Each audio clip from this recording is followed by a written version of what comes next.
Good evening to the audience here in the Orange Hall, our great panel behind me, and all those who are watching maybe live on screen or later. It's a great pleasure for me to finally be able to introduce to you this special event in the series of PK Talks, the celebration of 10 years landscape master track in our Faculty of Architecture and the Built Environment here in Delft. It is a postponed celebration. It should have happened in 2020, when it was actually 10 years ago that the landscape master track education program started. But obviously, because of all the restrictions we had to face due to the pandemic, we had to postpone several times, but now finally it's there. We have a beautiful exhibition, a lot to see, a lot to read, as you can see behind me. But tonight it's really about talking about landscape in this special edition of the BK Talks, titled Here, There and Everywhere. As I said, very happy, I think we are all very happy that this event can finally take place. And we have a wonderful group of speakers tonight, and I want especially to welcome our guests from abroad, Teresa Gali and Antonio Longo. But of course, every one of you, we're very happy that you're here. And as Erik always tells me, Erik Luiten, landscape is really, in the end, the center of what we are doing in this Faculty of Architecture and the Built Environment. And I realized that again last week when I had the opportunity to travel with a group of architecture students from Delft to Dhaka, the capital of Bangladesh, where we do a design studio on housing. I'm just an architect interested in housing. We work together with students from Dhaka, and when you are in Dhaka and when you travel to the site where our students are expected to design housing, you realize in the end it's all about landscape, because certainly in the delta of Bangladesh, it's all about the wetlands, the floodplains, the rivers. It's actually, you have to start thinking about the landscape before you can even start thinking about housing. So that proved for me again the importance of landscape design, central in our faculty. And I think our group, our section of landscape design really shows to our faculty, but also to the world outside our faculty, indeed, how analyzing, studying, understanding the landscape and designing landscapes is, in fact, what we have to do to design a new future for our country, our own delta, but also the world as a whole. So I think as a dean, I can say I'm really proud of our landscape section, people working there, the students who are very much engaged with the teachers in the landscape track. So I think it really deserves a celebration, the results of 10 years of this curriculum, and also, of course, looking forward to what is the future of landscape design and how should our faculty and the group of landscape design engage with that. So I hope we will learn about that tonight with all our wonderful speakers. And I think having said that, I have to give the floor first to Javier, the curator of our public program, and then, of course, to our panel. Thank you. Thank you very much, Dick. Good evening everyone here in the room and all those that are watching or will watch from home. I'm very, very happy to have not only this amazing panel here, but to talk about landscape in this school where the landscape section is still small. One of the things that I really wanted to do when I started or when I became curator of public programs is to bring landscape to the front. It's been my interest for a very long time. I am trained as an architect, but when I started my master thesis, when I graduated here at Delft, I really wanted to have a landscape architect to be the director of my thesis, and I'm really happy that he's here tonight. Mr. Adrian Geuse. Then I did many things. I did many publications on landscape, including In Common series and the Strategy series. And then I ended up with another friend of mine working at the University of Pennsylvania within the landscape architecture department. So it's really great to have you here. Having worked also trying to publish Teresa's work, etc., etc. In any case, we are here tonight to celebrate the 10th anniversary of the Landscape Architecture MSc-track, and we have organized this exhibition. I will give the word immediately to Eric and to Laura. They will be the moderators tonight, and they will properly introduce Inge, Teresa, Adrian, Hanneke, Sanda, Antonio, and Maria. So I will not stay there. So about the exhibition that you see here, around. Probably at home you cannot see what we have just done, but I will show some images.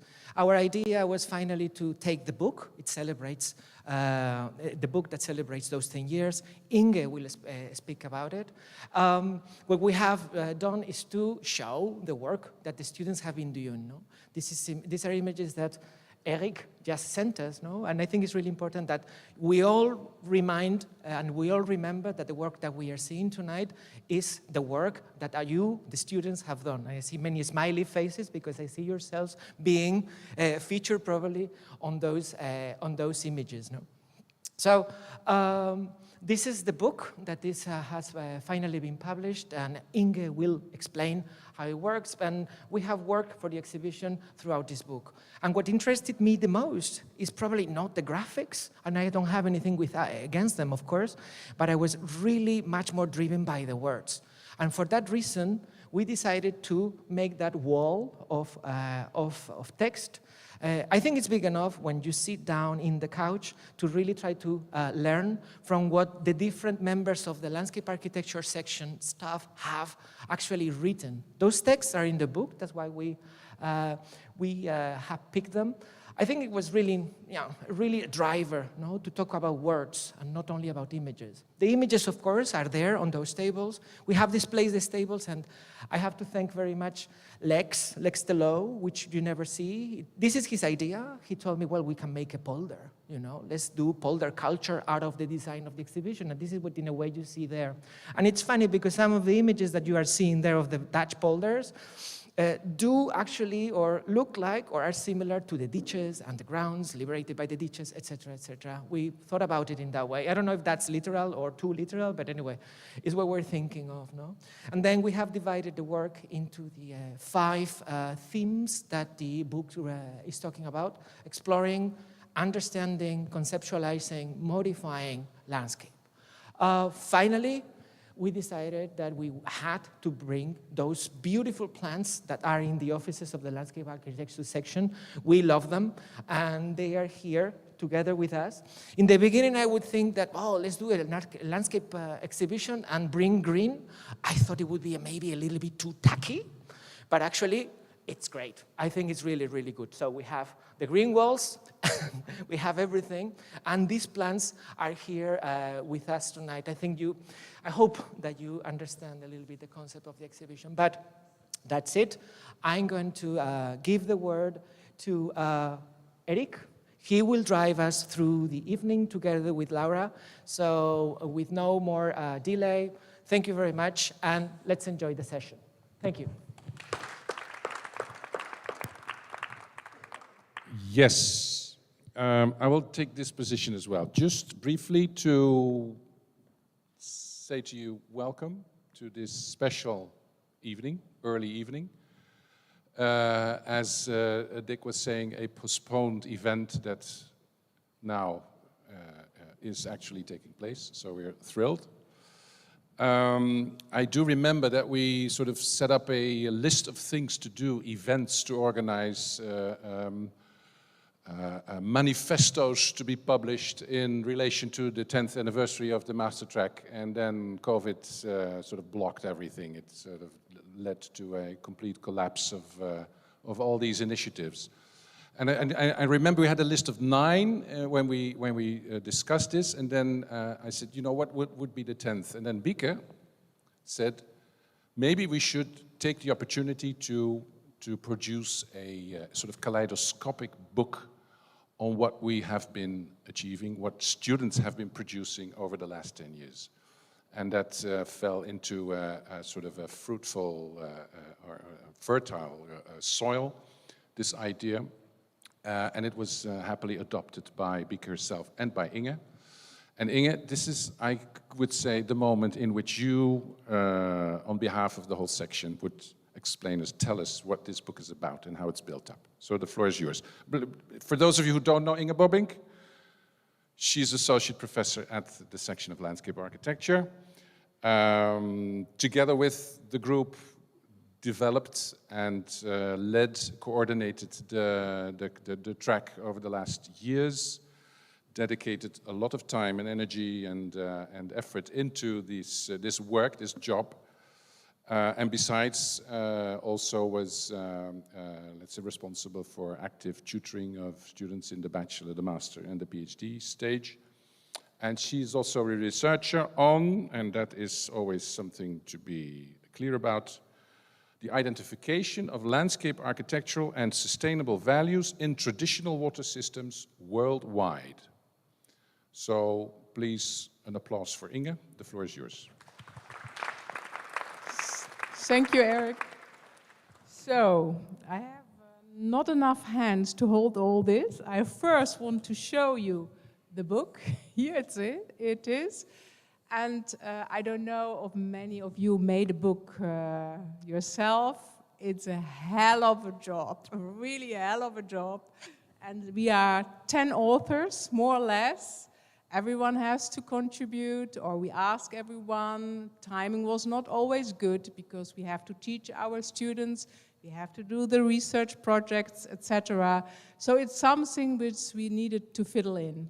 In that sense, it's of course not nice to say, but having 2 years time later, more time to finish it was quite convenient, I must say.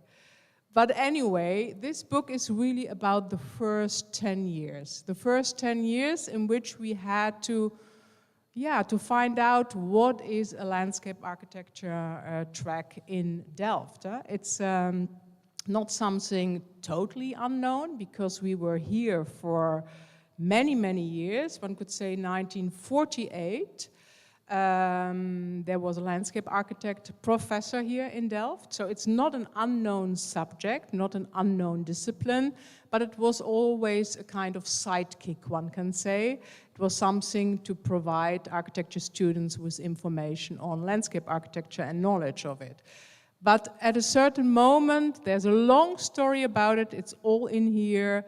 We thought it is time to really make a master track for to educate landscape architects. I now have to switch my hand, so I have to go here. Let's see if I can do this. This is not right. Again, or?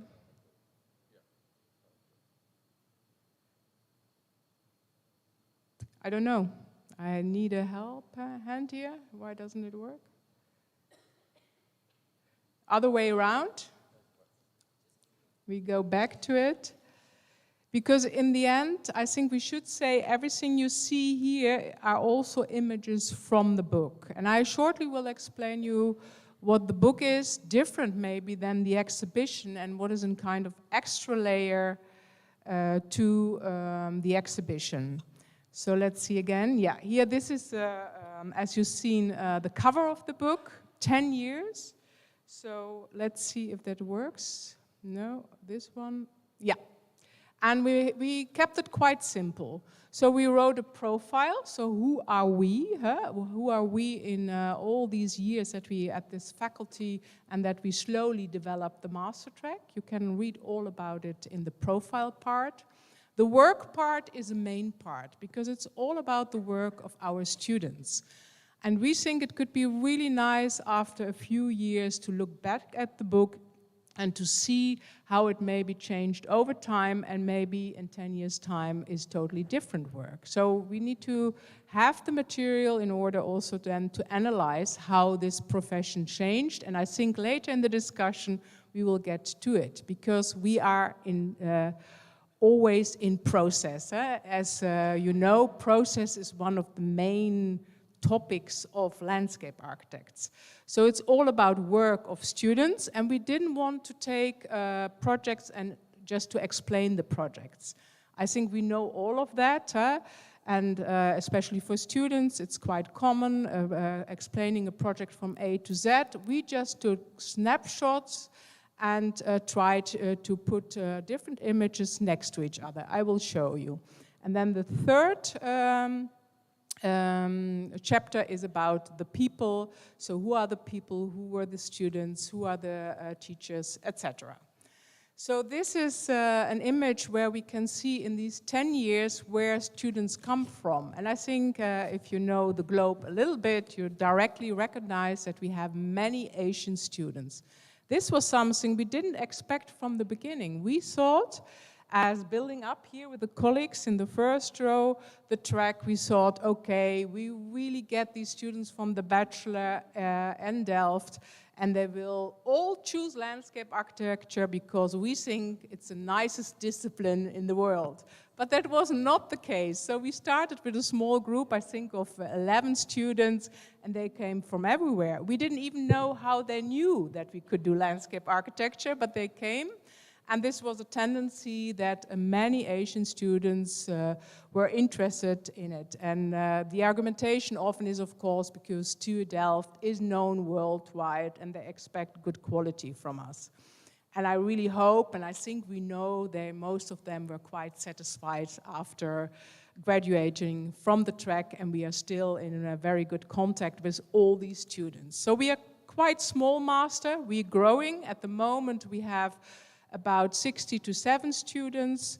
So things are changing and slowly we are building up.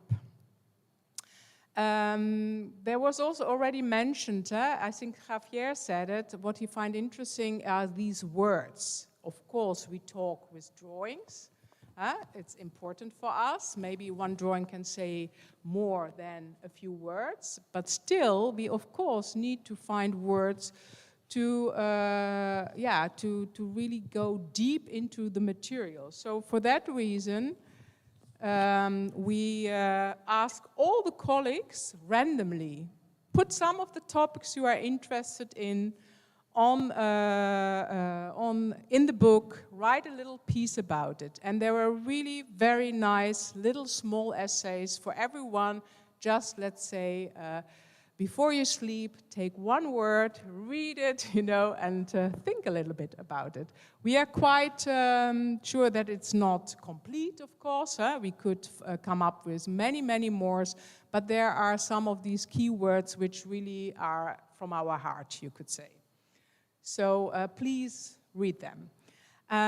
The work of the students we organized in 4 topics. So one of these is exploring landscape, because when you want to become a designer, and that's what we do here, we want to educate people to become designers, landscape architects, you explore. And for us, it's really important. It has all to do with before preparing a spatial modification, landscape architects must become familiar with the phenomena, characteristics of an existing terrain or territory. Site specificness, one of these keywords.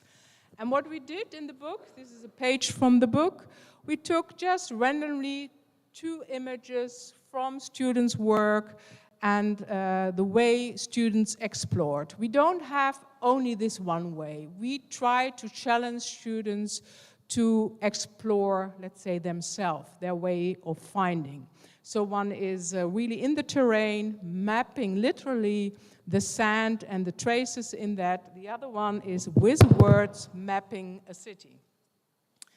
And another item is, of course, understanding the landscape. This is something more. It needs research already. Exploring is maybe really going out there, using your senses and looking around, smelling, etc. But understanding the landscape goes even beyond that. So there you try to understand what is going on. This is an example, for instance, to understand sedimentation. The one on the right hand is really an experiment in the field on the coast. One of the students did for their graduation. And the other one is more looking at Google Map and seeing what is going to happen and taking different frames to try to understand these processes. Conceptualizing landscape. Of course, some people think analyze and then you get the answer. It's not about that. Of course, it is about finding your own ideas and confronting it with the existing. So conceptualizing landscape is this stage the landscape architect actively interprets. It's quite personal. The design brief creatively selects appropriate landscape components with which to situate the intervention. So it's a reduction and it's confronting ideas with the site. Other projects of that, or other products of this process. The one is, I see an author of one of the images here. That's really nice, from a long time ago. So this is really about, how to visualize your ideas. Ideas which are not always fixed materials, but more abstract. Another page from the book. Modification landscape, that's what we call, let's say, design, but in the end, all these steps are part of design, so we were looking for another word. Modifying landscape is about the landscape design, is a visualized proposal to guide a spatial transformation. A good landscape architectonic design highlights physical alterations, adaptations, and additions. Here you see an example of that. This is under the theme of framing, one could see. So very carefully designing a routing. This is, for instance, something in a course of the Q1 we do. And we just picked some examples from students. Modification, of course, is also about how to show your ideas and your design. Again, two projects. One is the smallest polder here in Delft situated in a workshop, and the other one is an outcome of a graduation show in Vietnam. Engineering. We are here at the Technical University of Delft, so engineering is a part which we find important. So how do you make things? A crucial aspect of landscape architecture is a capacity to elaborate a design into material terms engineering activity. Good engineering is based on experience, know-how, and craftsmanships. Really very important, craftsmanships. Takes ownership and maintenance in account and anticipates the effect of growth and use. These are another page of the book. So please have a look at this book, because all these people worked with this for all MSc track landscape architect students from 2010 to 2021. So their material you will find, and I know there are some students here who started later. Of course, we will try to make another book for the next maybe 5 years, maybe 10 years. So please wait for that, and it's, I think, really fun to see the different decades next to each other. So I would give the word to Eric to thank our colleagues.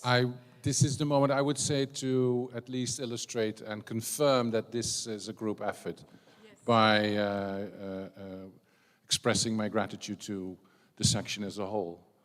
Bieke is here, Stefan is here, Saskia is here, Michiel is here, René is here, and Gerdy are here. So all of you, thank you very much on behalf of everybody.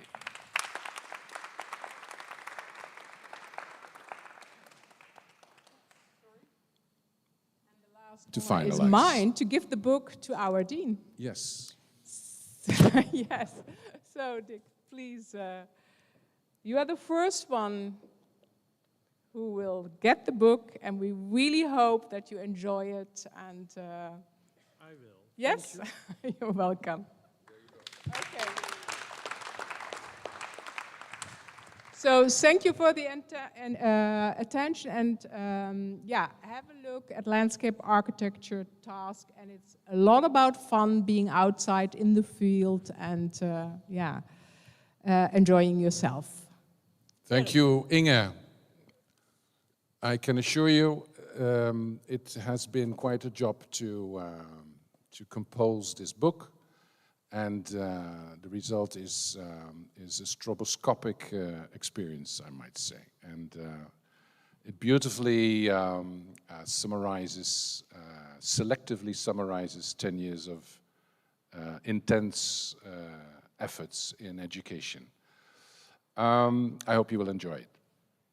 Next in line is I must say, Laura Cipriani and Maria Villalobos. Welcome. You flew in from the United States yesterday, so we're very happy that you're here. Laura and Maria are going to explain, or to at least introduce us to a, I might call it an investigation, or an inventory at least, an interpreted inventory of landscape architectural curricula over the world. So they have actually expanded their interests throughout the globe to see what sort of variety, differentiation, locality and regionality there might be in the different ways different schools in the world actually developed their landscape architectural curriculum. Before giving you the floor, Laura, just to a short introduction.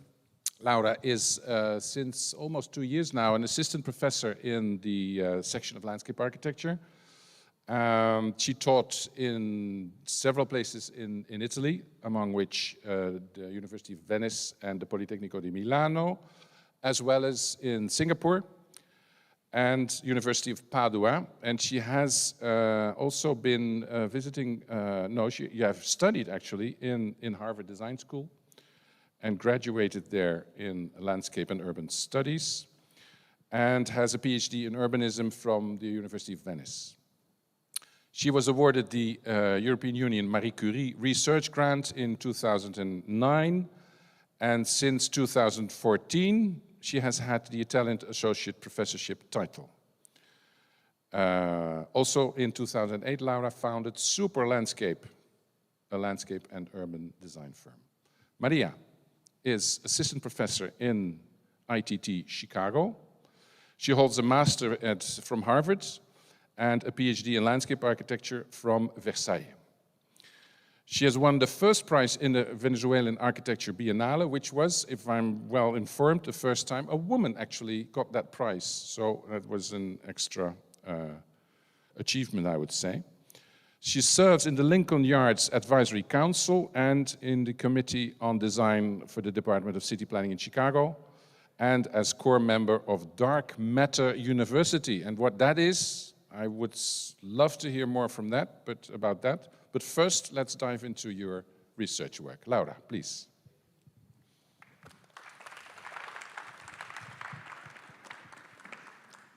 Good evening, everybody, and thank you, Eric, for this introduction. We are trying to see together a research we undertook in the last year, and mainly we try to find a way, who is the landscape architect, and where does the landscape architect come from? And so we thought it was a good idea to start actually to have some insights on the landscape architecture education, and to have a look, which was a global look on that. Why that? Because today the definition, the role of the landscape architect is still uncertain. There are many multiple definitions given by landscape architecture associations such as IFLA, SILA, LALI, ICLAS. They all contradict each other. And the difference is, where do they come from? Maybe do they come from the educational systems and the professional practice? So this is something that you have to think about. And also, if you actually go back in the past, you will see that also the leading voices of landscape architecture, they didn't want to be called a landscape architect. This is Fredrik Olmsted, And he was actually a writer, a social reformer, a manager. He was not a landscape architect. And also in Brazil, for example, Burle Marx, he was defining himself as an artist, an activist, but really he didn't want to be called a landscape architect again. And in Europe, if you think about the work of Gilles Clément, he defines himself as a gardener, and all the other people look at him as a philosopher or a botanist, a theorist, but again, not the landscape architect. In Africa, we can recall the figure of Wangari Maathai, and she was not a landscape architect again. She was a biologist who started the Green Belt movement, and that's why she became an activist, an environmental activist. So really, we were looking for the landscape architect, who is, which kind of definition do come from. These are some of them: landscape planner, the gardenist we even find, which is a mixture between the gardener and the artist. So where do these differences come from? Do they emerge from the differences in the educational approaches to landscape architecture? And that's why we started this research. And we came out with a global map, and this global map shows a variety of programs, more than 700 programs worldwide, including bachelor degrees, master degrees, PhD programs, and so forth. It's really a huge picture that comes out from this investigation. And what comes out is that the geographical location is important and shows actually that the landscape architecture education is mostly a product of the Western knowledge. Have a look, for example, only to the master programs. They are mostly concentrated in Europe or North America. So in some way, we started reflecting that we do have a cultural dominance in this world of landscape architecture education. And most of the programs are actually serving urban regions. If you look at the picture, for example, these are the master programs in landscape architecture in relation to population density. Again, we are talking about cities rather than landscapes. And what came out was also that the landscape education was paradoxically absent from the regions with the highest indicators of urban growth, which were threatening the largest reserves of biodiversity in the world. Have a look to this map. This map represented masters in landscape architecture in relation to terrestrial ecoregions.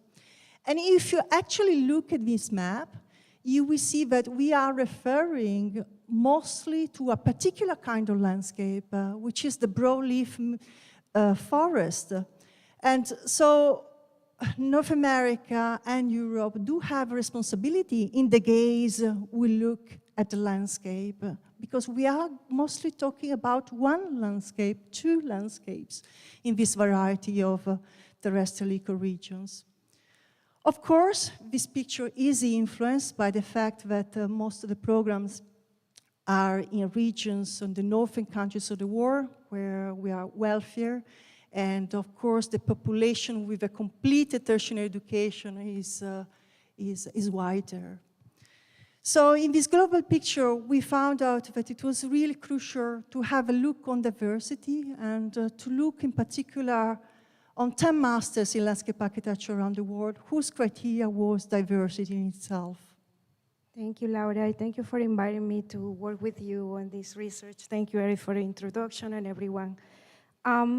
Stoned by the concentration of masters of landscape architecture and education in general in the north, we decided to look deeper at 10 masters in landscape architecture representing all continents. And that was kind of our first criteria. While there was a lot coming out of that research, we would like to share with you some of the highlights and at the same time take the opportunity to thank all the programs that participated in the research. Through interviews, we identify current trends and spaces of opportunity for pedagogical collaboration. One of the main takeaways really have to do with the mission of the programs and how they were linked to a specific local conditions. While at the same time, there was an interest in general in all the programs on research by design. Now, what research by design meant was different for each one of those, right? Through, on, by, and all the implications. That took us to understand the program backgrounds and how that might have influenced the emergence of those programs. Understanding that it was related to the disciplinary background of the different kind of universities and institutions that hosted them. Looking at that, we were able to summarize it into 4 groups. The first group, Architecture and Fine Arts Roots, is the one to which most of the programs belong, which was super interesting. But there are also other groups, other 3 groups, Garden and Horticulture, Urban Engineering Geography, and most recently, Landscape Architecture itself, like in the case of IMELA here in Europe. We then move on to trying to understand the curriculum. And there was something really beautiful, and that is in landscape architecture, curriculum is alive. It's always changing, always trying to respond to the issues of the time. So 3 trends were very clear to us. The first have to do with climate change and other environmental concerns. The second, a renewed interest in social justice and equity, which is one I'm particularly passionate and committed to, and that has to do with Dark Matter University, as Eric was asking before. And third, new technologies, media, and their influences in the built environment. We also were interested on perhaps the most important of education, and it's the students. And in this case, the student body composition. We notice how older and bigger programs tend to attract the largest portions of international students. And then we looked at admission requirements and credit units, and all those were related to kind of local accreditation board and those kinds of regulatory bodies. You can see in the graphic how over the past 10 years, the composition of the student body shows an important presence of international students in the United States and Europe, especially those coming from Asia. While programs in the Global South tend to retain and be composed by mostly local students, or the students from those regions. We guess that has to do with cost, because when looking at the cost of tuition in all those programs, we could see how tuition can range from $60,000 to free in places like Brazil, for example. Laura. So, looking at the programs, we really found that the geographical location is crucial in the courses and how the courses are structured around the world. For example, in Europe, in Asia, the cultural landscape and palimpsests are central in their discourse, as well as environmental and social justice are crucial again in South America and in Asia again. We asked to our interviewers also about the research and design balance, and everybody was talking about research by, through, on design. But actually, if you look at this picture, it's still unclear what that means for each institution, for each program, class, and faculty. And some of the programs are actually dedicating more than 50% in education to research. We also found very interesting that on-site teaching is something which is crucial to landscape architecture, and it's part of each university academic programs. And some programs are again dedicating 40–50% of the time on-site. And this is really crucial to take into consideration. For example, this time spent outdoors actually depends also on the course typology. And for example, at the very beginning of each course, of course, you go on site, you try to acquire new knowledge. But also, there are some courses which are actually made on site on purpose. Cornell, for example, has a laboratory that is based on soil samples, and you have to be on site to collect them. Or TU Delft does have a course which is called On-Site, and the students build on an artistic and technical installation in the Dutch landscape. So it be really something which is crucial of the education. We also asked to our guest the role of the landscape architect, who is the landscape architect, and we came out with a definition that is very wide and broad and general. And everybody mentioned the word complexity. Richard Veller, Konjan Shu, Elizabeth Masso, Antonio, who is sitting here. So complexity came out like a keyword of this kind of interview on the role of the landscape architect. We really think that today we had to change some way the idea of the role of the landscape architect, because we are actually facing a planet which does have climatic, economic, social uncertainties. And really, we think that we have to move from the individual figure and to achieve a kind of collectiveness, also in the education and in the role of the landscape architect himself. We actually aspire to a collective landscape architecture consciousness, which goes beyond the singularity of the individual. and takes responsibility for today's world. Thank you, Maria. Thank you all. Laura.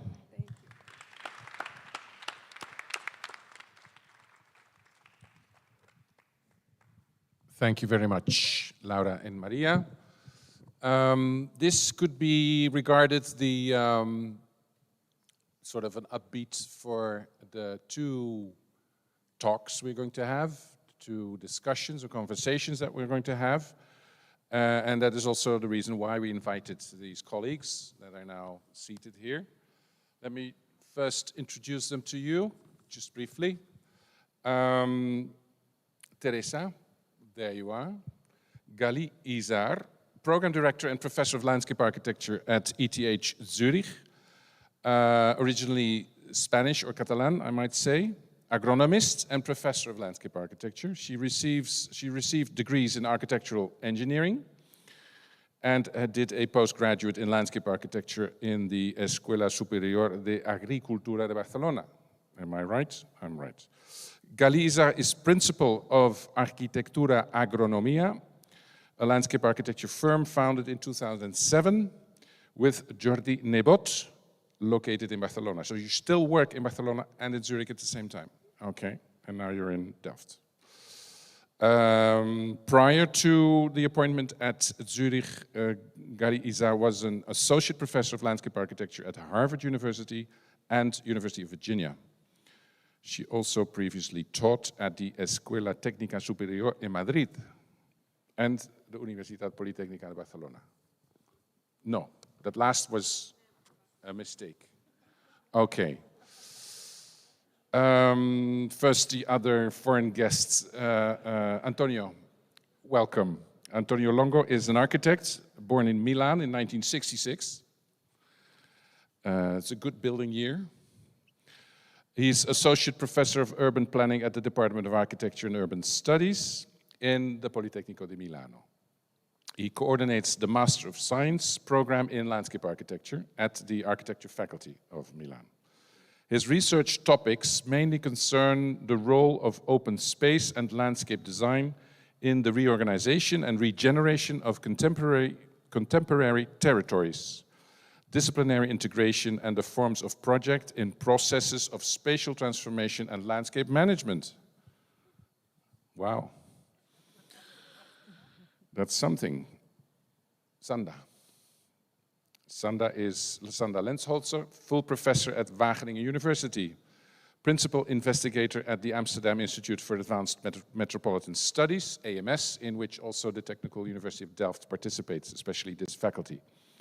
And she's also visiting professor at the Politecnico di Milano. So we're among friends here.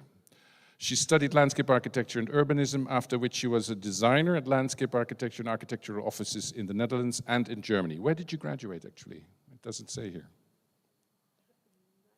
Nee, where? I have a degree from Hanover, 1996, Right. an urban design degree from the Architectural Association School from 1998. Wow. Since 2004, she's been working at Wageningen and has specialized in the relationship between research and design and climate-oriented urban and landscape design.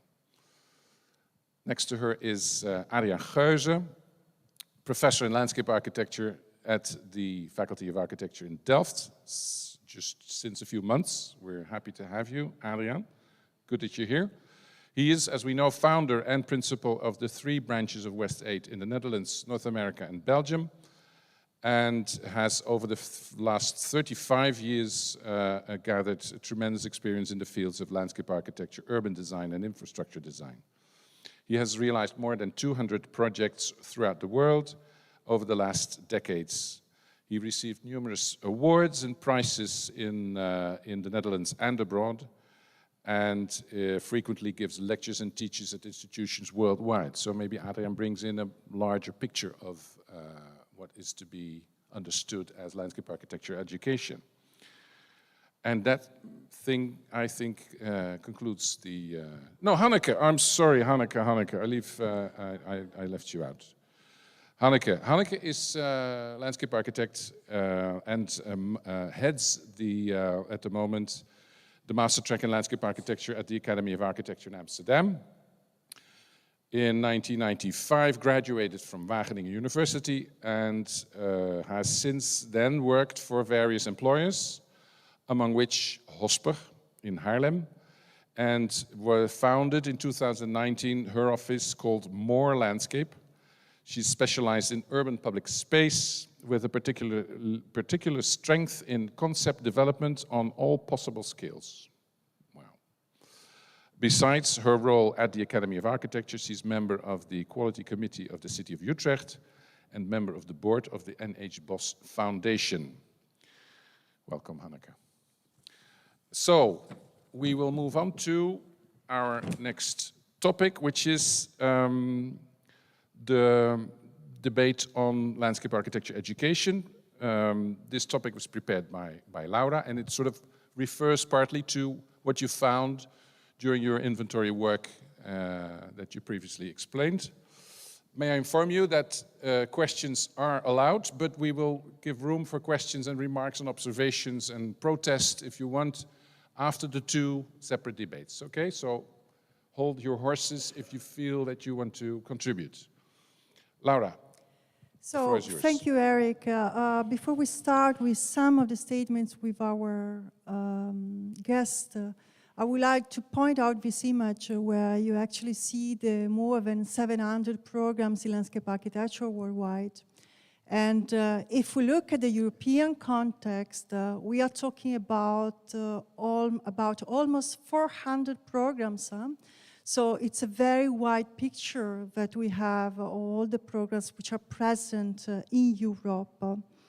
And that's why we would like to discuss with our guest a couple of statements on landscape architecture education, referring to their curriculum and to the European context. The first one is actually the definition, the role of the landscape architect.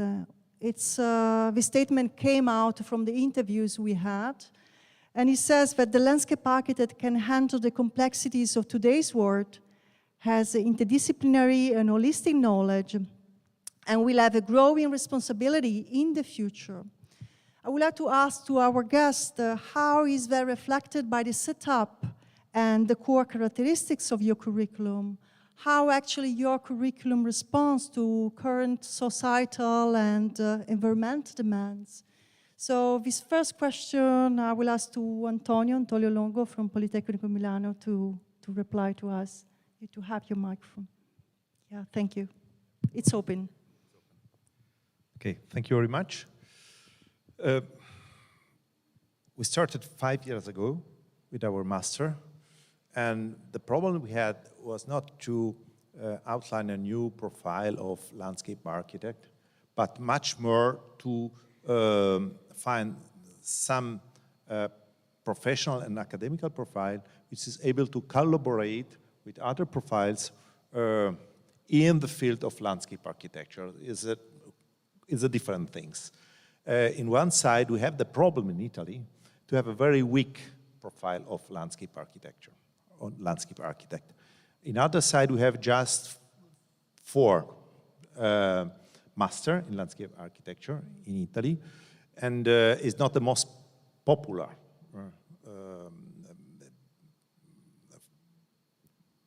course.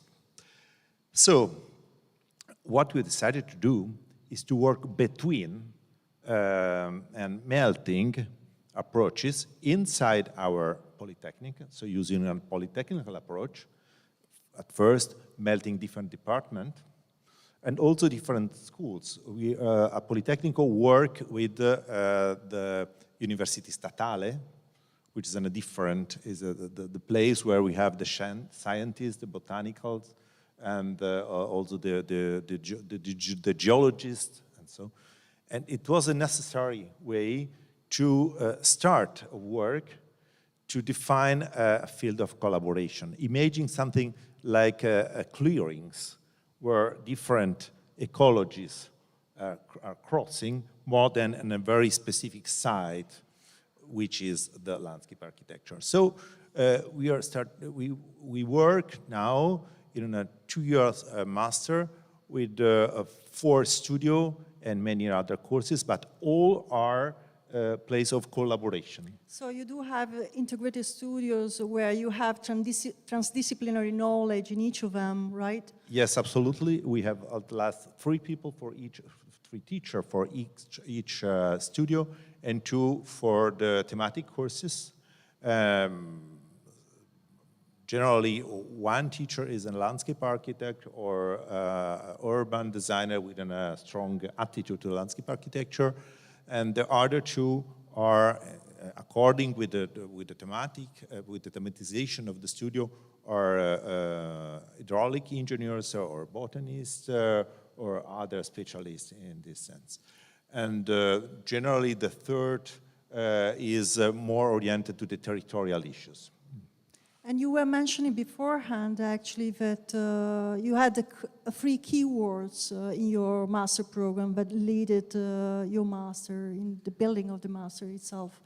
Yes, the name of the master is Landscape Architecture, Land, Landscape, and Heritage.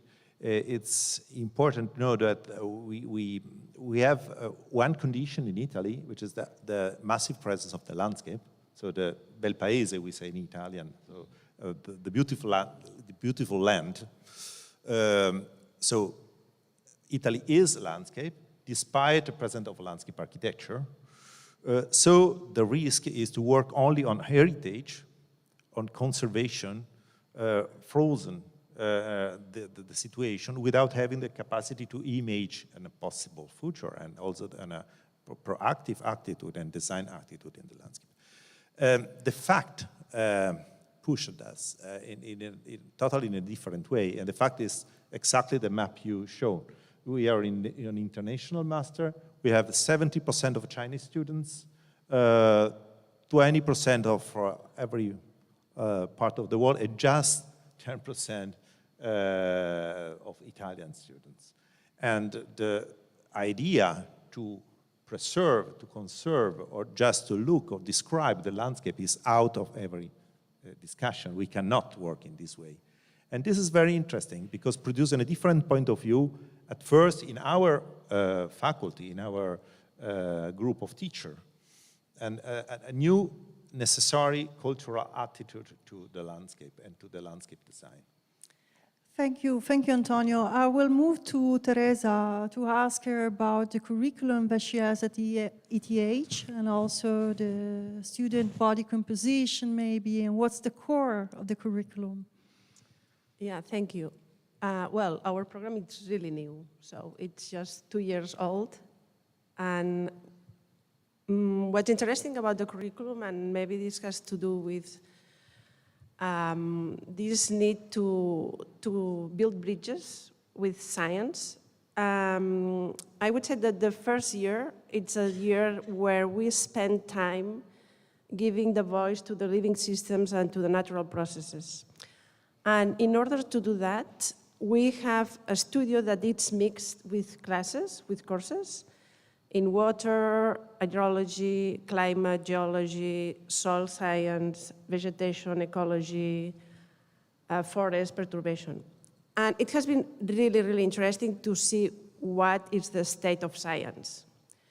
So science has become really, really specialized, and it's really it's really difficult to build those bridges. So somehow I was really surprised. The first year we were hiring people from ETH, so they're colleagues from the environmental science, and they are all extremely specialized. And this is a huge problem for us. So it's very difficult if you find an ecologist that can talk about the global and the big picture. I don't know this person. Maybe there is a very old person that knows about that. So I've been wondering if maybe this is going to be our role in the future. So to be the ones that build bridges and that listen to everybody, and in a way are this voice or this,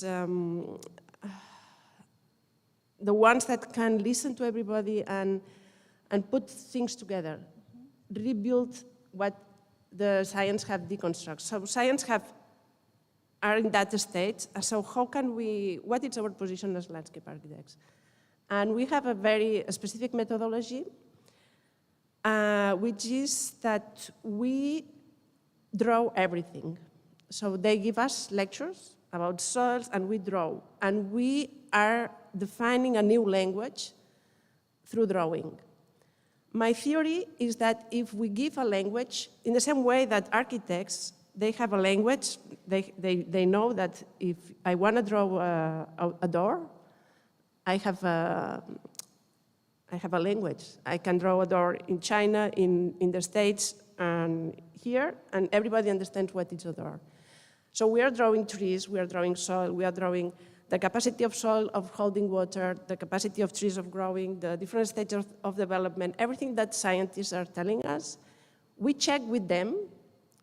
Somehow they give us like the check, this works. This is just a diagram, in fact, but it's a diagram that has knowledge embedded. And then we put all of these things together. My big thing about landscape architecture is that I'm sure that we have to be more inclusive. We have to give the voice to the living systems, to the abiotic and biotic elements that are part of us, but those drawings have to embed knowledge. And then the project appears by itself. When you start drawing the root system, when you start drawing the capacity of a certain soil to hold water, when you start drawing the logic of the architecture of trees, so somehow we have this knowledge, and it's our task to put that together through drawing, because this is our language. Somehow we spent the first semester just doing that, just giving the voice to the living through the language of design, which is drawing. It's very good what you mentioned. You mentioned two main issues. One hand, transdisciplinarity and the need for that, to have an holistic knowledge. There is an interesting philosopher who is a French philosopher, Edgar Morin, who worked a lot also on education and complex thinking. And just to mention a quote, there is progress in knowledge of the parts, and paradoxically, ignorance of the whole. And it's exactly what you say. And the second point actually has to deal with, of course, representation.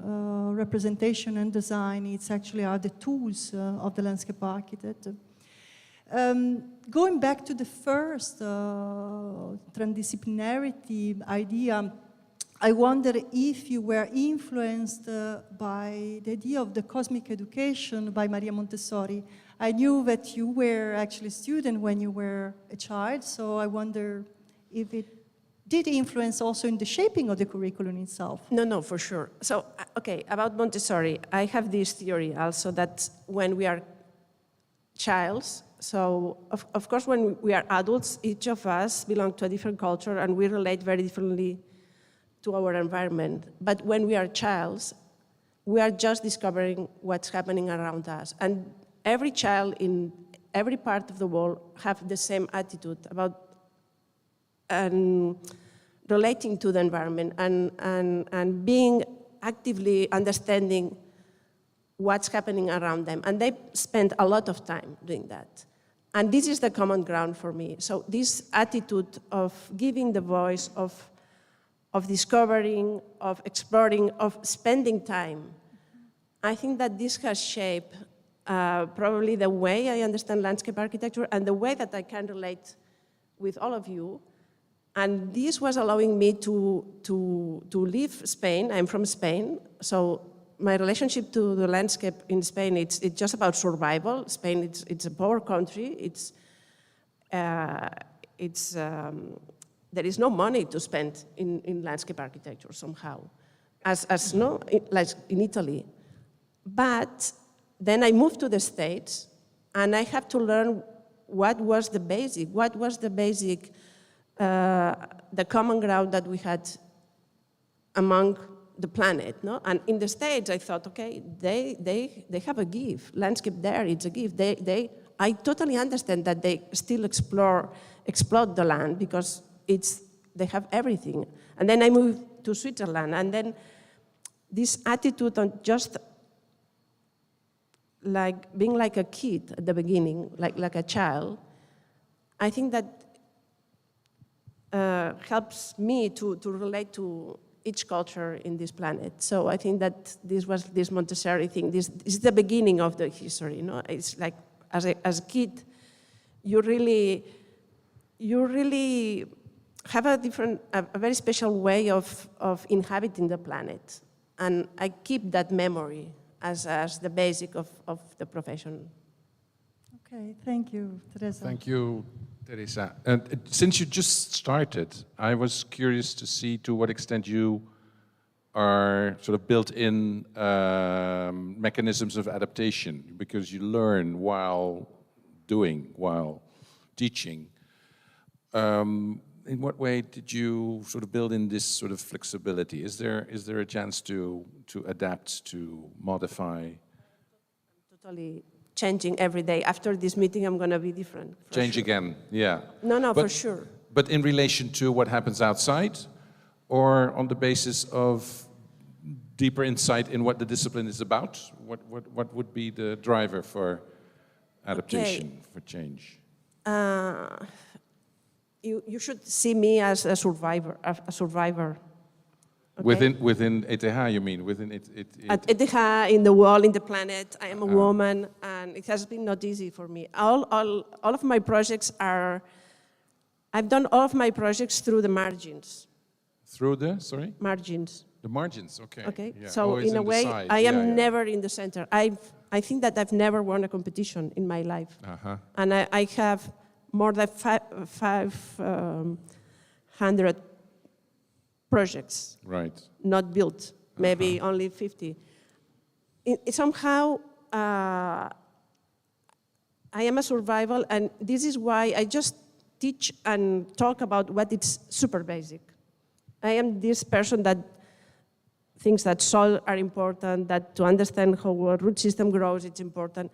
And I don't know the answer. What is the answer in terms of design? Right. This is what I am looking for. Yeah. So I think that we don't have yet the answer. Right. With this new way of understanding the planet. If we give the voice to the living system, to the processes, and we don't put ourselves in the center, but we still are there, what is the answer in terms of architecture or in terms of design? What is the line that appears? Right. I have not seen a single project that gives the answer. A project of landscape architecture. Right. But I've seen a lot of landscapes that give this answer. And in a way, Augustin Berg, he talks about that. He has this beautiful book that it's about landscape thinking.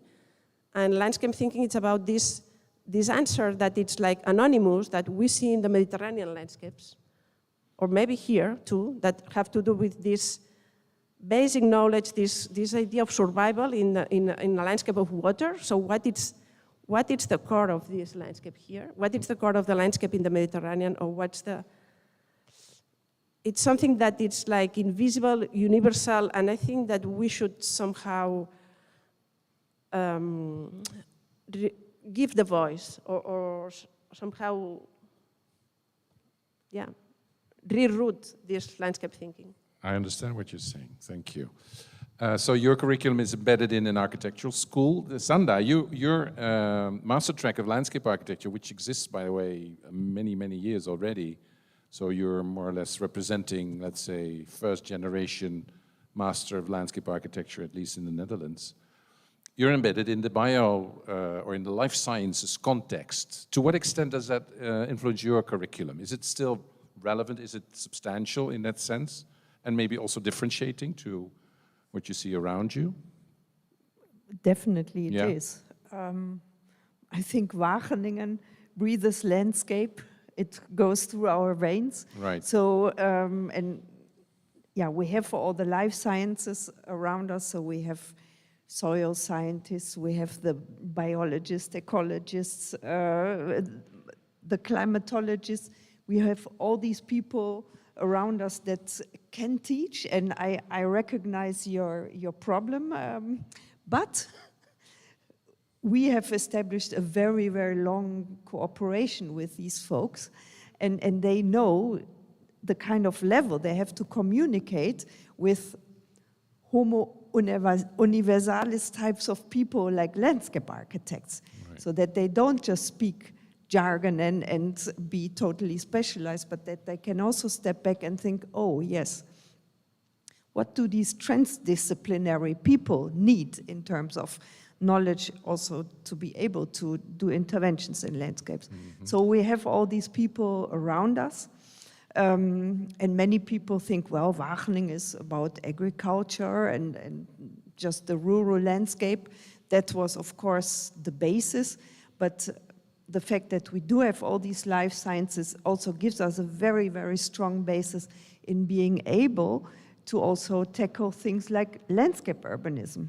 And of course, Adrian, as an alumnus from Wageningen a long time ago already, I think, laid some basic roots for this.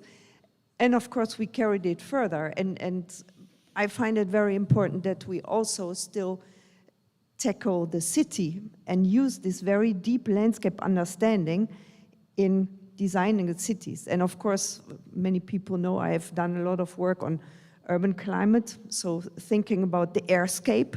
We are always used to thinking about the soilscape and the waterscape and the land surface, but the airscape, and we design it as well. And bringing this into the thinking is also something that I have put. So we really try to cover both the city and the landscape. Mm-hmm. So let's say the rural landscape. And what we also find very important in Wageningen is that as a response to changing societal conditions, the fact that people are now much more democratized, emancipated, that we have to respond to that and not coming as the master designer and telling them, well, this is the plan and you take it. We have to think about how we can take people along, how to convince them, how to legitimize our design decisions. We cannot use old systems of being the authority. So that is why we find research through design, but then with proper research, very important as well. And that is also a major topic in our master program. It has actually led to adaptations in your curriculum, in this notion of a society that wants to be part of the decision-making process, and even before that, before the decision is made, be involved in the development of alternative solutions and all that. Is it really a point in your curriculum? Yes. Because, yeah. Speaking for us, but Inge will probably show it's not very heavily developed in our curriculum, for example. So it also is about what is constant over the years in the curriculum, what is, let's say, I would use the term discipline related, and what is profession related. So that's a sort of a subtle difference between what is more or less generic, universal, and everlasting on one hand, and what is actually the level of change or transformation or adaptation in your curriculum, looking outside. So where is that balance in Wageningen? Do you understand what I mean? Well, it was a long statement, so Yeah. I tried to get the gist out of it. If I understand you correctly, you're asking in how far, let's say, the challenges in our physical environment are also changing the curriculum in the master program. That's what I'm curious about. Yeah. Yes. Yeah. Well, our master program builds, of course, also very much on what our students learn in the bachelor program. Yeah. We have a very long established bachelor program, True. and there they learn about all these basics. And all incoming master students who do not have this very deep knowledge from previous studies about what landscape entails, they have to do a refresher program. So so basically we're not doing all this all over again, all these basics that they normally learn in our bachelor. So that is not really part of our normal master program. Master program is really about big design studios. We have just implemented a change that the students have half a year more time to design. Well, that was at the expense of the internship in the master program, but we wanted to have more, let's say, designing time on under our auspices. Well, and of course, increasing emphasis on very solid research methodological knowledge. So these were, let's say, the spearheads in the past years. Right, okay. I'll move to Hanneke. You represent the Amsterdam Academy of Architecture and the Master Track of Landscape Architecture, which we just looked up is... 1972. Since 1972. So we just realized that there's a big celebration coming up. Yeah. 50 years of Amsterdam landscape architecture. I haven't got an invitation yet, but you're working on it, huh? Oh, yes, sure. Oh, yeah, sure. so good. Yes. Embedded in an art school, actually. University of Arts. Exactly. That's right. So Yeah. how does that interfere, or how does that nourish your curriculum? In what Well, way? Yeah, that's the right question, because that, I think, differs us from Wageningen and Delft, of course. And that is a big background that we take with us in our curriculum. Yeah. But there are other differences, because we have a 4-year master's curriculum, but that's because we think the practice part of being a designer is half the work. So our students work 4 days a week in an office as a designer, and they study half-time, which means that we have 4 years of master. And if you ask what is the core of our curriculum, we really train our students to become spatial designers. So our core of the curriculum is also very much focused on designing. So we have 10 design projects in those 4 years, and they accumulate in complexity, in scale, and maybe also even in the students trying to find their own role as a landscape architect. We find that very important. The other thing is that we connect very closely to the other disciplines that we have at the Academy of Architecture. We have urban designers and architecture students and landscape architecture students. So we have integrated design curriculum projects. Yes, Yeah. yes. And it's well connected to practice, I would say. Yes, very well. We have, yeah. Does that, well, yeah, it has advantages, but it might also have disadvantages, or don't Yes, you? of course. Well, the advantage is that you learn. The learning curve of our students is really steep. They learn incredibly fast. And I think, the fun thing about our students, they have a practice. So they have the reality of working as a designer. So they have, the commercial part and the reality of being a designer. And at the same time, they can be free in what they do at the academy. Yeah. And that's really what we ask them to do. Because it's a complementary it's very experience. complementary, Yeah. and they also, we give them that freedom because we think that the future of the next generation of landscape architects, we are training them, and we have to train them in these urgent issues that we are facing with all of us. So what we do at the academy, we try to give them really urgent issue design briefs, assignments. So for instance, they have to find additional public space in the city. That's one project for 8 weeks for first years, for instance, or they have to accumulate the biodiversity in a certain area with 200%. So we give them really quite specific briefs in which they learn and they train themselves to tackle these urgent issues. Right. Yeah. 50 years young. Is it a steady curriculum? Is it has a sort of a strong basis as such? Yeah, that's also a really interesting question. As you know, being a former head of the Academy of Architecture, Landscape, we have this interesting system that all our teachers are also working as designers. And we have, I'm head now, but I'm only head for 4 years. So I'm going to be, there's going to be a professor after me. And that helps the curriculum, I think. We're always improving our curriculum and trying to find the best ways and reacting to what is happening in the field and what is needed from the future landscape architects. So it's, I think, compared to these big institutes, I think we are, really flexible and very fast in reacting to what is happening. Okay, thanks. Inge, if you would like to give a few comments on maybe what you've heard, to what extent is the Delft curriculum a family member of what you have been hearing, or is it maybe a cousin or a far cousin? What would your position be in this lineup? Not an easy question. I think I heard a lot of things, and we would like to be all of it and maybe nothing, you know. I mean, it's such a huge profession. Right. It's enormous. We come from a landscape architecture built up in the architecture faculty, from trying to understand form and composition in the landscape. That's where we come from.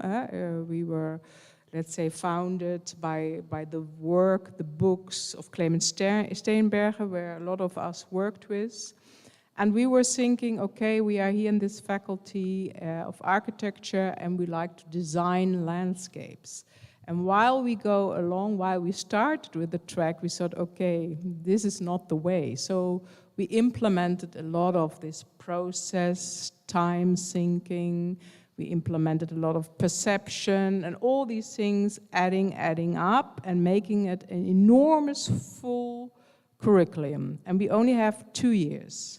And our students also want, because we have 1 year of graduation year, they really want also to come up with assignments which relate back to their home countries. And since we have, same as you, 70% of students coming, international students, so many of them, we also want to give them the chance to check and to test on the sites from their own countries what they learned in the first year. So the first year is totally packed with, let's say, putting in knowledge. And we have also discussions. I think we are not all have the same opinion in the staff, but if I speak for myself, I would say maybe we should not every time change the whole thing, but try to learn the first year the basics of landscape architecture. Maybe it's not a good thing to think, oh, we need windmills here, let's do a plan of that. Oh, we need this, we design this, we design that.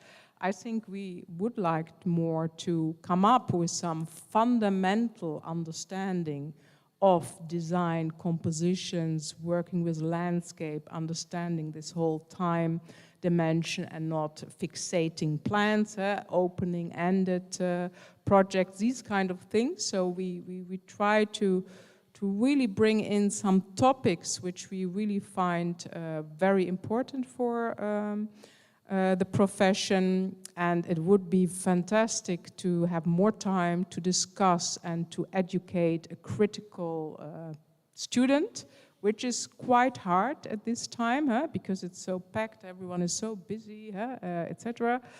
But that would be the thing, because in the end, I think we can't produce, let's say, in 2 years' time, the landscape architecture. We can produce a kind of set of mind, a kind of idea, some things we find majorly important, just to give a kind of, have a seed, like a seed.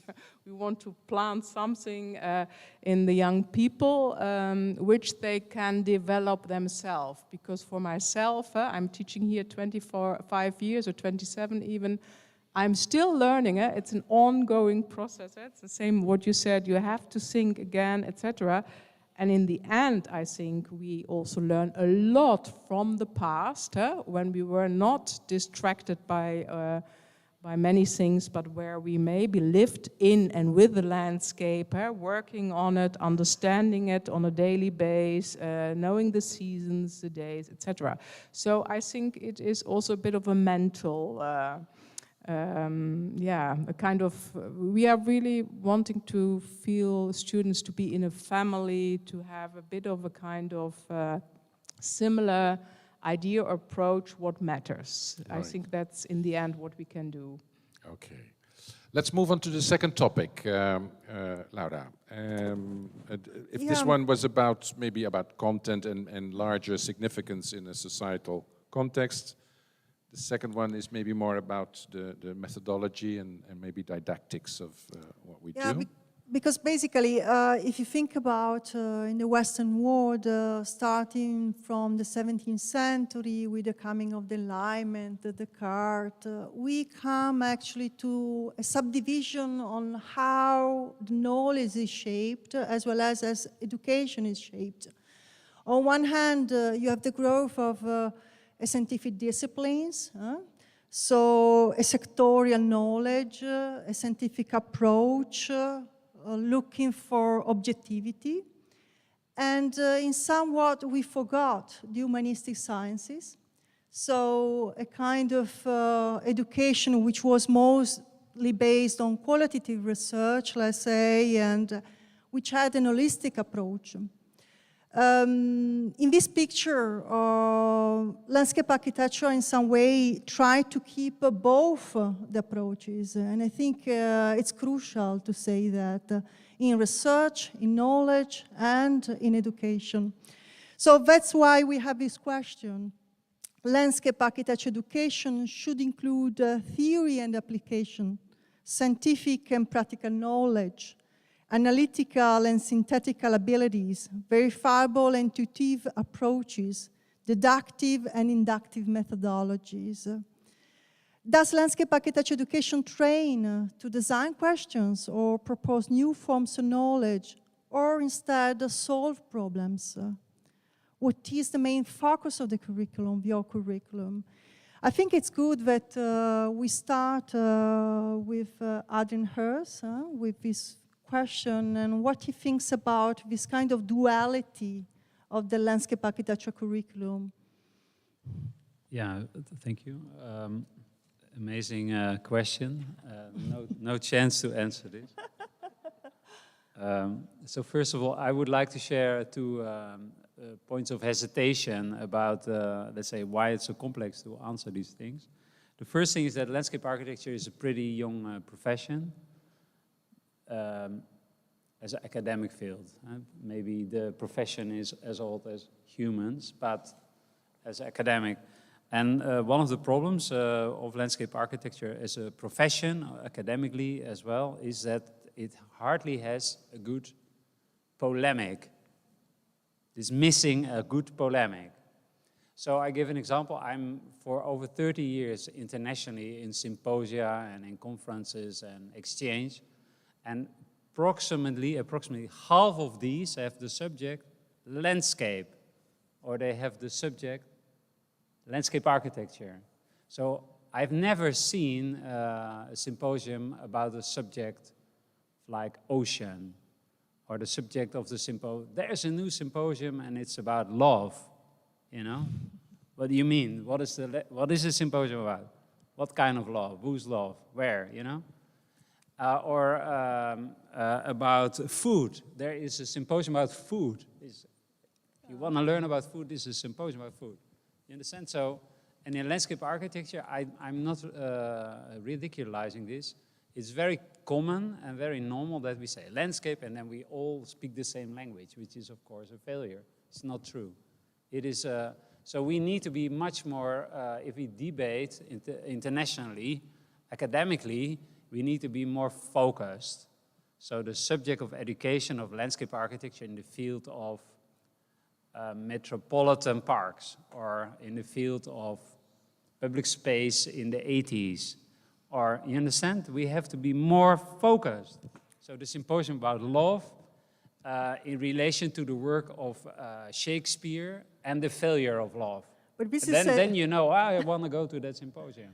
No, there are actually very interesting symposiums on different subjects. The focus here is education, huh? So Yeah. there is a focus. But this is my hesitation. So this is why I have I think it's very complex to answer your question. And then the second thing, which is more deeper, and that is, I'm very open-minded and honest about it, is that we have internationally, we can't get rid of that. A very complex understanding of nature. So our perception towards nature is very culturally preoccupied. I must say that. So you're from Iceland, or you're from Holland, or you're from Flanders, there is no single opinion. They don't understand each other, not at all, not after one day, not after a week. They talk and they listen and they know all the words, but there is no common sense. They lost. So it is, and we are a pretty, let's say, naive if we always try to ignore that. So this is my second hesitation. And let's say the positive comment to that is that I've learned, for example, MIT in Boston, or the Polytech in Milano, although I have not participated in many projects there and programs. Zurich, which was the university, ETH was founded when they started drilling railroad tunnels, or Wageningen and Delft, which was part of the late 18th century, cultivating, reclaiming the land and infrastructure. So these faculties, and maybe also Beijing Polytech University, they are fundamentally about engineering, no bullshit. So they are thinking from the system, from material, from the forces of nature, from, let's say, evolution of things. And so, and I somehow believe that these faculties, they can take a certain role in institutionalizing a sort of format of analyzing, debating research, as long as they keep connecting this with design. So it is about the Polytech student should learn everything about the systems, and even more, like the Jesuits, if you read 10 books, they give you another 10 books. And this should be on every scale, on every long-term, short-term, mid-term, small scale, big scale, 10 layers, 20 layers, complexity, but to read the world through these kind of systems. That is the Polytech. So I would combine this kind of research attitude and pleasure with an obsessive exercising design.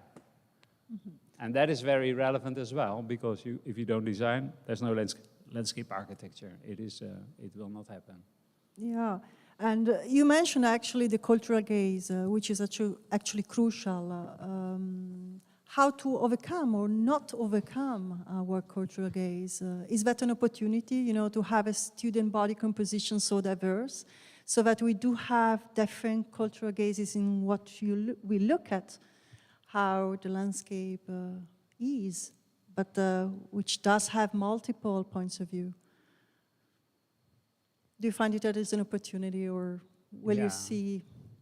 Maybe Erik, you can answer this question better. No, I was just wondering, Adrien, what does that mean for the didactics? I mean, if you're pointing out that there should be a sort of revival of belief in engineering solutions, but in a landscape-based way, so to speak.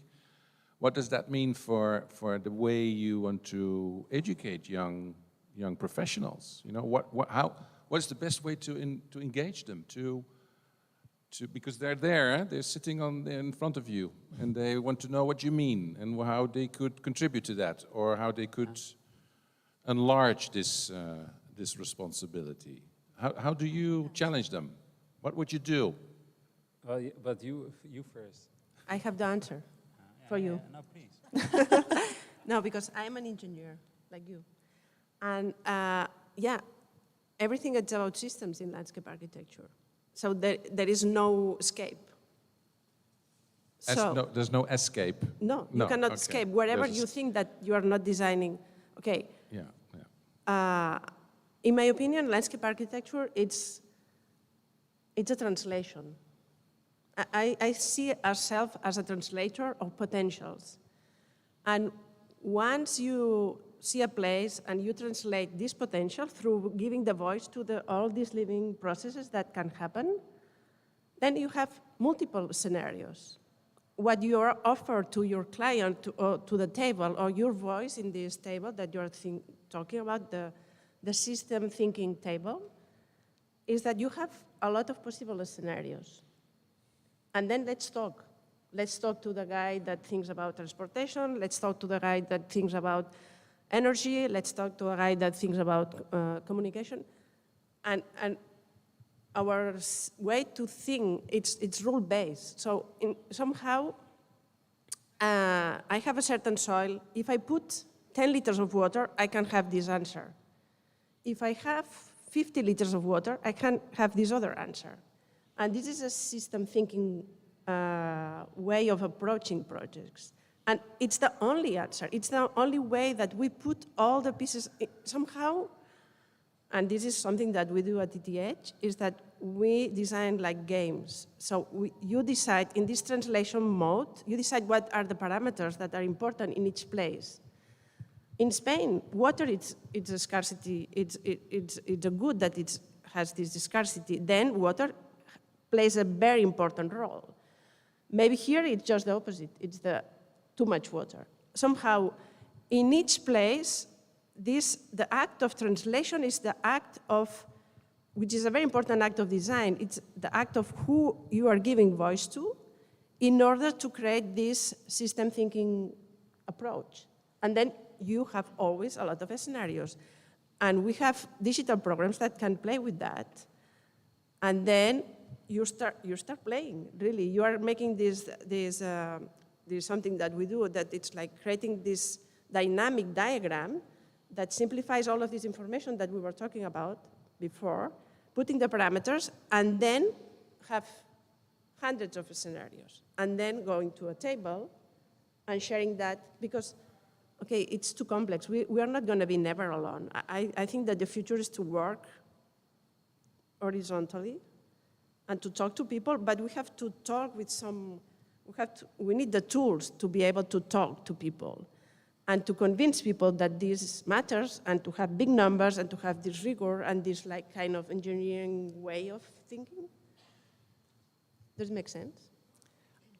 And yeah. I think that this is the future of landscape architecture too. So you were talking about system thinking and mainly holistic knowledge, I would say, to deal with the site. And maybe I would like to ask also to Hanneke what she thinks about and what is her approach in the discipline. Yes, I was trying to start talking, but my I'm dependent on the people giving me a voice.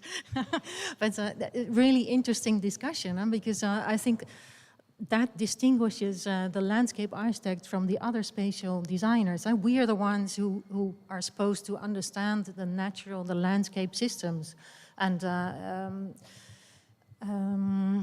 processes. So, and then we start designing. But that's I think, what the future really needs, this urgency of understanding the landscape, and that's what we need to train our students. So what we do is, or what I see what happens with our students is that during the different projects that they have, they understand more and more about the landscapes, but they can't understand the systems and the process and time and the future if they don't work on it as a designer. So they need the knowledge, yes, of course, but that's supposedly they have had a lot of that in their bachelor's, and otherwise they need an extra course for that. But then they start designing, and with every project they learn more about these typical landscape systems and processes. And what I see is happening is that we are needed as landscapers to, in that sense, to think about the world in that sense, because urban designers and architects, what I see is they are looking at us to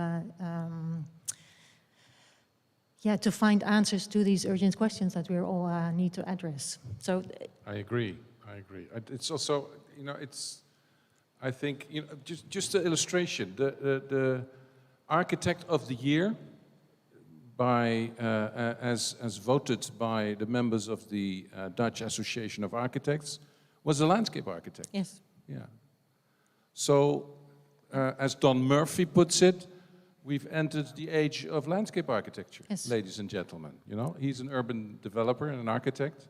And he said, if you haven't noticed yet, we have found ourselves in a desperate need of landscape architectural skills to be able to work. Yeah, and he actually said it's the age of female landscape architects. So that's interesting too. Yeah. Well, you told me, maybe not you. Extra dimension, yeah.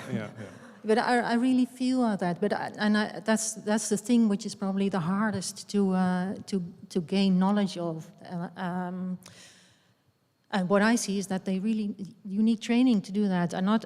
Like Adrian says, every culture has a different attitude towards nature, and I see that's something which is really changing too here in the Netherlands, but which is also why I find it very important for our students to not only look at the Dutch landscape. They start with the Dutch landscape, but they need to, when they have gained that way of thinking, they have to go to different landscapes. They find out about the water in Spain, for instance, because it's different, but it has the same sort of logic of the landscape and natural systems.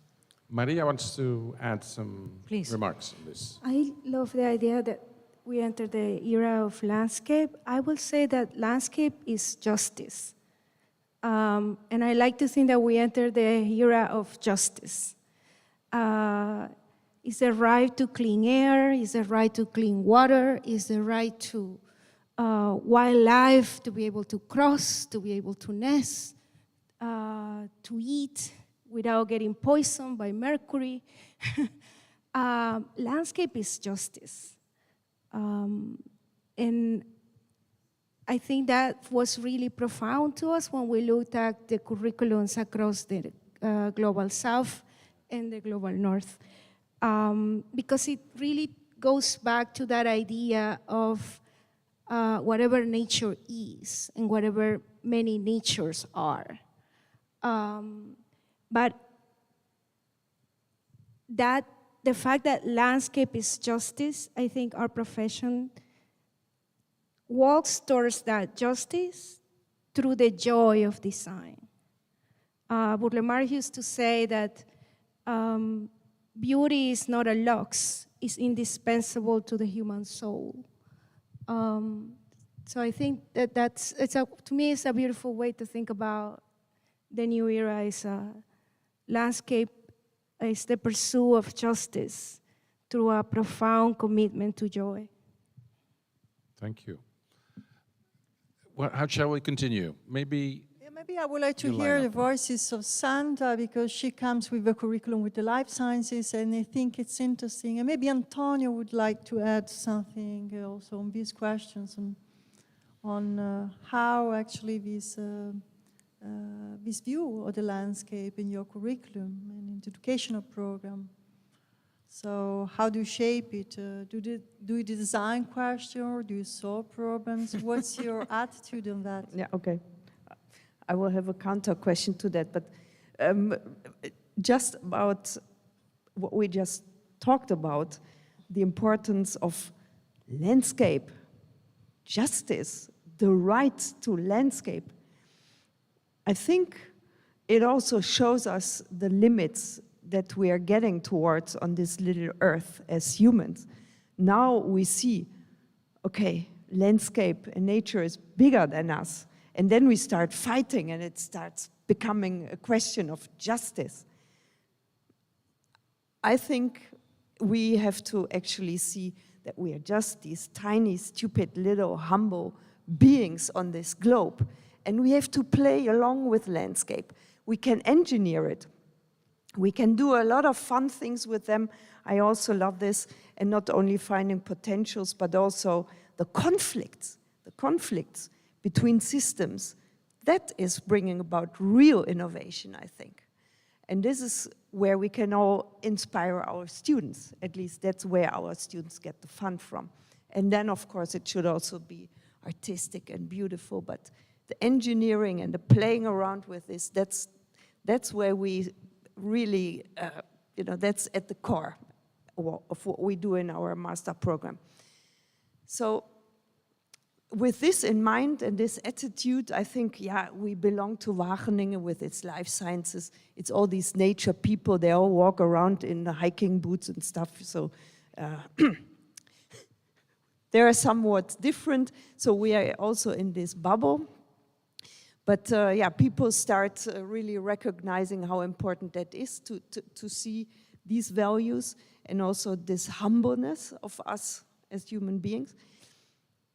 But when we have to translate it into, well, what you pose here, you say, is landscape architecture education about training to design questions, to propose new forms, or solve problems? I would also like to ask the authors back who made the questions. I don't know if it was the two of you. What are exactly the differences between those? Because I can otherwise not answer this. Well, some faculties do keep them both, so both approaches can be kept in a curriculum. And personally, I do think that landscape architecture is one of the few disciplines which can combine both the two approaches. And I think it's an advantage today, and probably it might be a reason why landscape architecture programs are becoming, are growing and worldwide, and they're becoming a crucial part.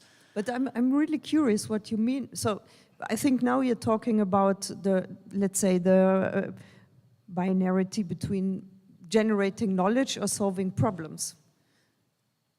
Or? Yeah, but and where does the designing questions part come in? Yeah, there are different approaches. For example, I'm thinking about, and I will ask also to Antonio, so I will give him the floor.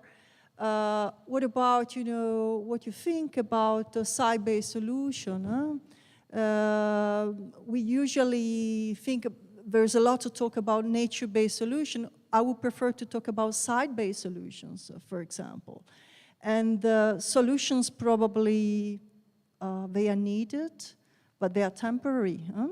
So they are not enough to have a global understanding of the site. I don't know, Antonio, would you like to talk about this? I just want to give one last comment on this, because I feel that this binarity of generating knowledge or solving problems, I don't really see it. And Stefan Nijhuis and myself and another colleague, we have also written a paper about, well, what can that mean? And also a site-specific solution that has been researched very deeply, it can also generate very interesting and important new knowledge. So yeah. I'm not sure where you draw the line. Why are these different entities? So there's no line, maybe. So it can be something in between, or that's actually our role in looking at the landscape and picking up what's the best way to tackle the site, I would say. Maybe Antonio, would like to have some remarks on that, and it might be a good ending, maybe. Yes. Okay. Some things are very, maybe pointillistic, but the first is due to the number of the international students we have, the students come from places, China or other places, where they know they will be landscape architect. They cross the Polytechnic of Milano, they come back to the China or other places, and that's also is the same what's happened with our students, Italian students. They study in Polytechnic of Milano, they want to be landscape architecture, and mostly they come to the Dutch or England or United States, but not in Italy. So it's clear, the profession is clear, but the place where they have to understand what they want to do, what they have to study, is not the place of the certain condition of the landscape architect. Students from China ask for solutions, mostly, possibly natural-based solution. We don't give solution. Our method is probably working more on the depth. Our way of working is, let me say, demolished every possible certain about solution. And this is, at the first moment,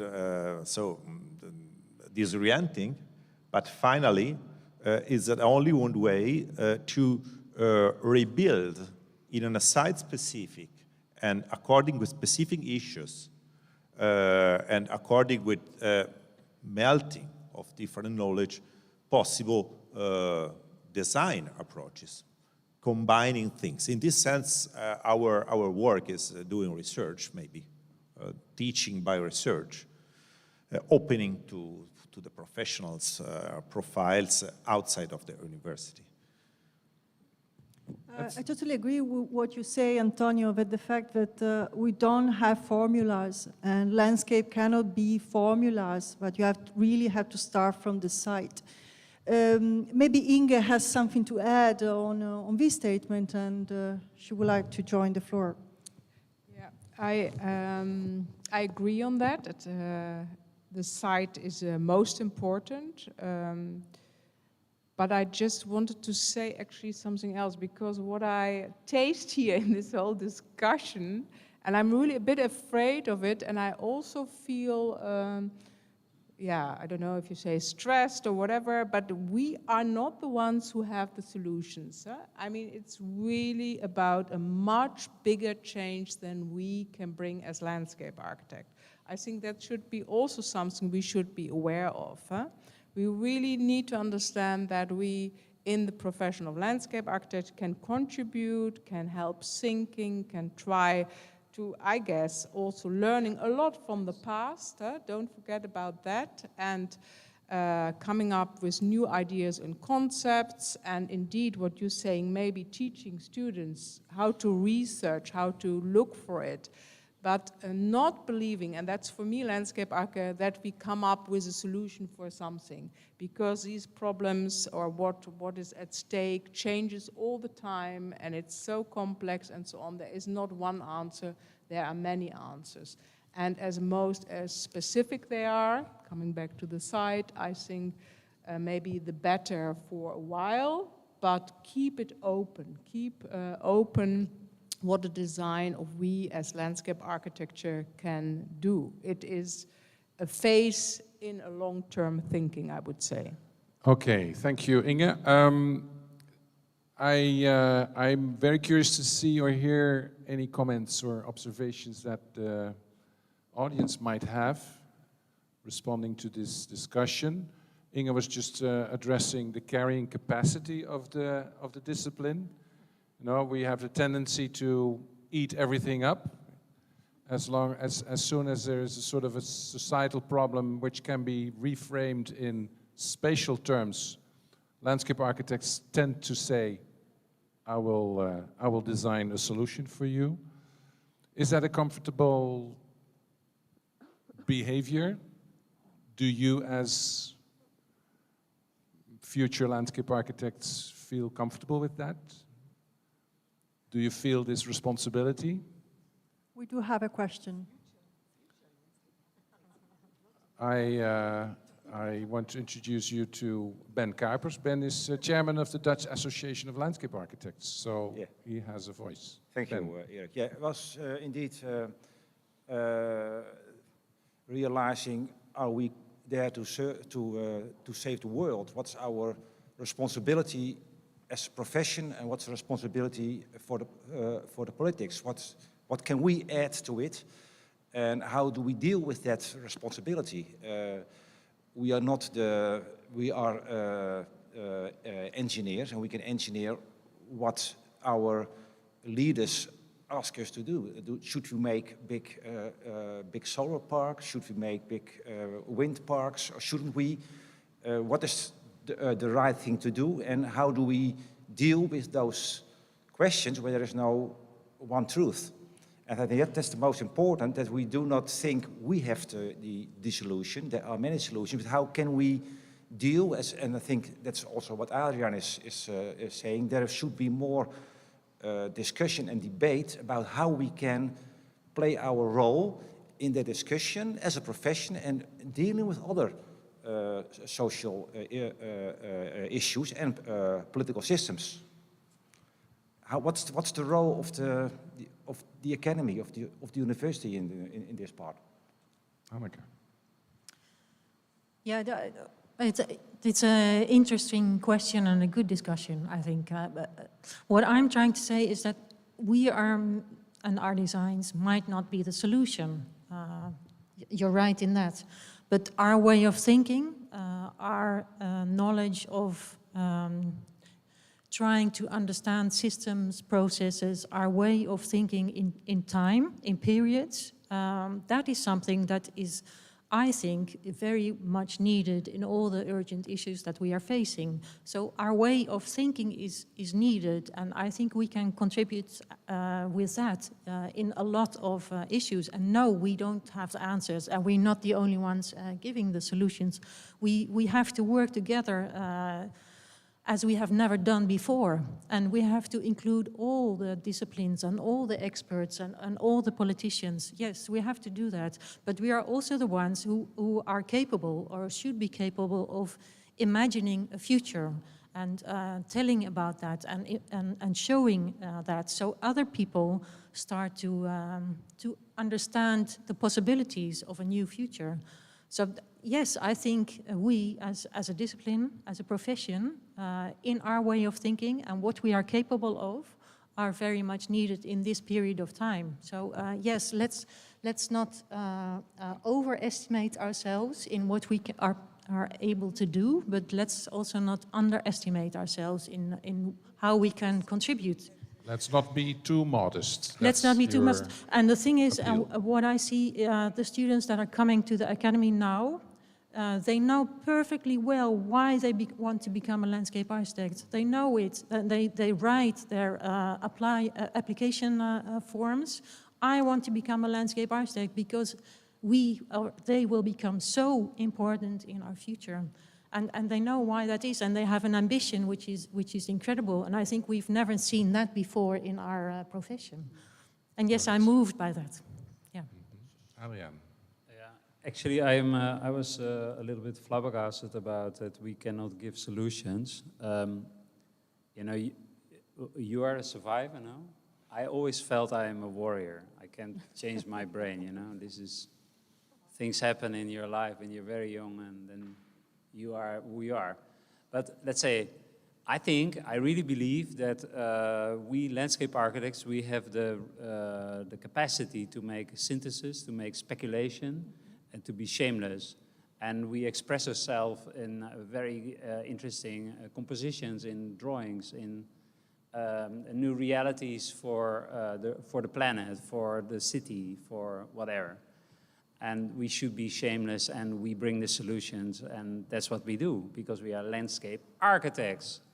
And we are not shy, and they fight against us, and we fight back. We have weapons. And if it doesn't work, we call the Air Force, and we drop bombs. And no, I really believe also, and that's, I think also the architects will never say that. We bring solutions. We are the Napoleons. Come on, stand up. Here, here. Do you feel comfortable with this image that Adriaan is painting? It's only paper. Hey, come on, it's only paper. Yeah. It's maybe I should work closely or slowly, gradually to finalizing this evening, because we have to stop at 8. By saying, if you allow me, Laura, to try to, no, so I'm not going to summarize, but maybe sort of provide some sort of new frame or adapted frame in which we can position ourselves as future landscape architects, as educators, as tutors, as practitioners, which is maybe some corner flags that can be put in a field of grass to define the playing field. I'm still triggered by your comment on justice. I can't help it. I think you've touched upon something very important, which is the ethics of our profession and the larger responsibility that we should take, but also the inspiration that comes out of this notion of justice. That's one corner flag. And the other one is arts and aesthetics and beauty.